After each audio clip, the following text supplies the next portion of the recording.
Hello, everyone. My name is Susan, and I'm the winery sommelier here at Summerhill Pyramid Winery, and I am joined by winemaker Michael Alexander, and we are very excited to be sharing a beautiful aged sparkling wine with you today. We're going to be tasting the 1996 Cipes Traditional Cuvee. This is an incredible bottle of wine, and I believe that there are only 10 cases left. So we're very, very, very fortunate to be able to share this with you today. Michael? We are. There's not much of it left, unfortunately. I know I'll be picking up a few bottles, and because it's such a limited release and it's such a wonderful time of year, we're going to be including it in our Christmas pack on our website. So it's not every day you get to enjoy a wine that spent 18 years on the lees and then a couple of years of bottle age after that. So if you're into old sparkling, now is your opportunity to pick up a bottle or a case or all 10. Absolutely. Am I right to assume that the name Traditional Cuvée is an homage to Champagne and the Champagne region of France, where they famously make sparkling wines made from Pinot Noir, Chardonnay, and Pinot Meunier? Exactly. So it's a blend of Pinot Noir, Chardonnay, and Pinot Meunier, as you said. So sticking with the traditional varietals that they grow in Champagne that do really beautifully here in the Okanagan as well.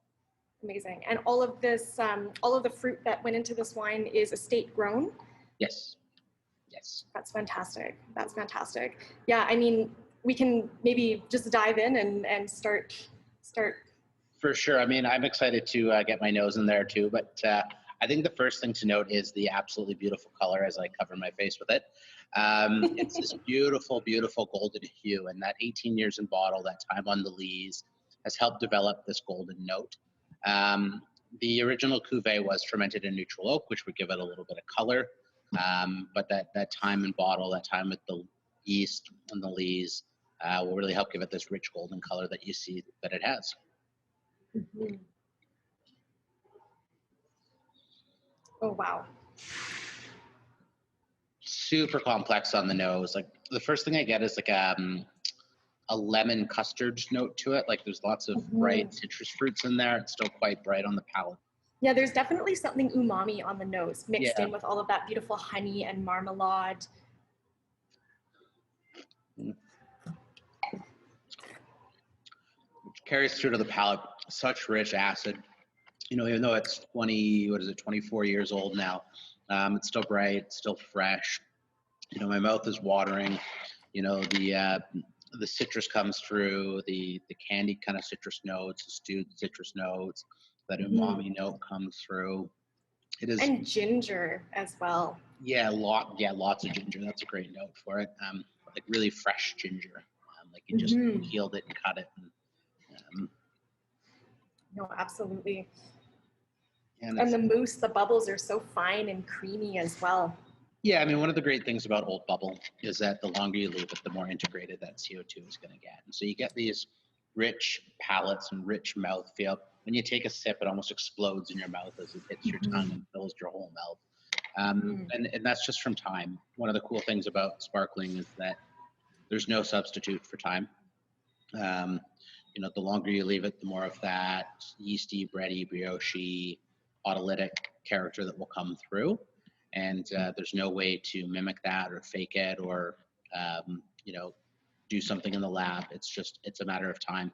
And so there's something that's so pure and fresh and bright and exciting about Old Bubbles because, you know, it does have a story to tell. It's 24 years old. And the only way that could happen and this last could happen is with time. Yeah, it's true. And I think it's so amazing how vibrant and fresh this wine is, but along with that vibrancy is this incredible depth of feeling on the palate. It's beautiful and rich and opulent in a way that, like you say, I think can only be achieved through that long extended entourage aging, and it's quite marvelous. Like this is a treasure of a wine. It really is a hedonic experience. Yeah, very much so. It's the kind of thing that you just want to sit down with and drink over an hour. And even in the short time we've been tasting it, it's opening up and it's changing, and a lot of that autolysis is starting to come out, and it's got this beautiful fresh baked bread, almost like a sweet bread, like brioche.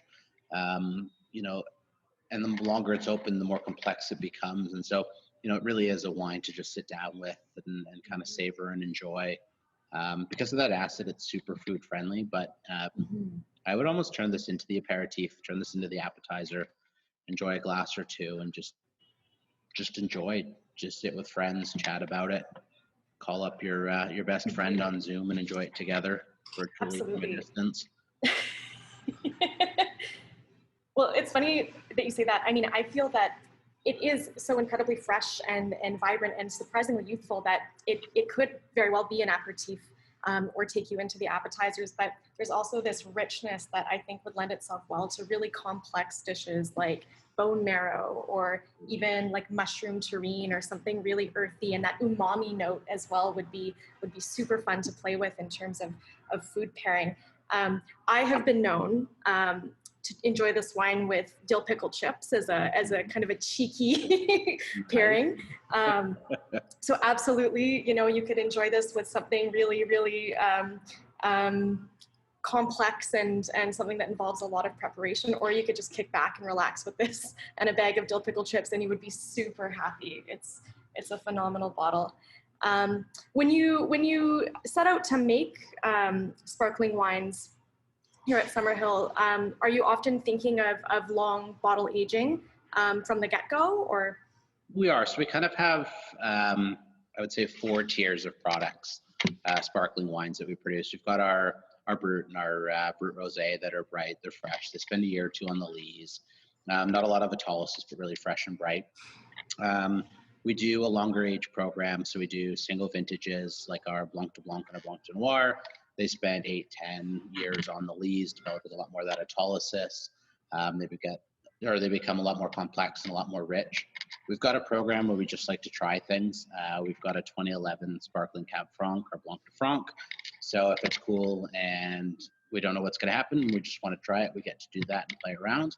And then we've got this long age program. So we have our 96 Traditional Cuvee that we're enjoying now. We've done a 1998 Ariel. We've done a 2000 Ariel, which is a current release. And it's spent about 17 and a half years on the lees. So when we make wines, we do have a really long age program. And the Okanagan is really fortunate that with our warmer days, our cooler nights, we get really beautiful acidity and can make sparkling wines for the ages. There aren't really a lot of places in the world that could make 24-year-old sparkling and do it well. And so we've learned how lucky we are to have the environment that we have and the climate we have, especially our estate vineyard. And so we do set out to make wines that, will spend 20 years aging. We don't make a lot of them, they're small quantities because it's a lot of space to store a wine for 20 years.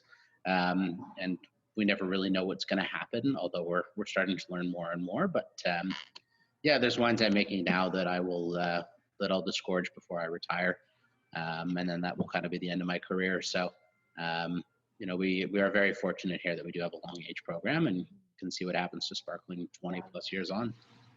That's amazing. That has to be a pretty special feeling too, to know that, you could make something and in your lifetime, spend years and years and years until it's released and be able to witness its development, the wine's development from its youth until release is very cool. And I mean, the life this wine has, I feel, is a testament to those unique and special growing conditions that you were just mentioning that we're so fortunate to have here on our in the Okanagan and on our estate vineyards.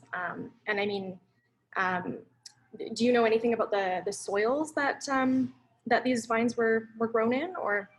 It's a lot of silty sand. There's some clay. We have about 7 different soil types on site in our vineyard.